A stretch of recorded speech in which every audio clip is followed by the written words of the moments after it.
അപ്പോൾ രാജൻ, എന്താണ് മകൻ്റെ തീരുമാനത്തെക്കുറിച്ച് താങ്കൾക്ക് ഈ അവസരത്തിൽ പറയാനുള്ളത്? ഈ ഒരു തീരുമാനത്തിന് മുമ്പേ അവൻ എന്നെ വിളിച്ചിരുന്നു.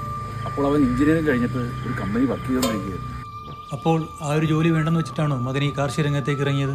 പിന്നെ മോൻ വിളിച്ചിട്ട് പറഞ്ഞ്, അച്ഛാ എനിക്ക് ഈ ജോലി വേണ്ട, കാരണം അവന് കൃഷിയോടാ താല്പര്യമെന്ന് പറഞ്ഞു. അപ്പോൾ പിന്നെ നമ്മളായിട്ട് തന്നെ എതിർക്കുന്നതിന് നമ്മളങ്ങ് സഹായിച്ചു. അപ്പോൾ അതുകൊണ്ടായിരിക്കണം അച്ഛനും മകനും ഈ മേഖലയിൽ സജീവമായതല്ലേ? തീർച്ചയായിട്ടും തീർച്ചയായിട്ടും അങ്ങനെ. എന്ത് പ്രശ്നം? അവൻ്റെ അന്തേ മോനും വിളയിൽ കഞ്ചാവ് കുറച്ചായിരുന്നു പോക്കി. സാറേ, ഇദ്ദേഹത്തിന് മൊഴിയെടുത്തിട്ടുണ്ട്. എങ്ങനാ രണ്ടുപേരെയും കൊണ്ട് നമുക്കൊന്ന് ഇറങ്ങിയാലോ?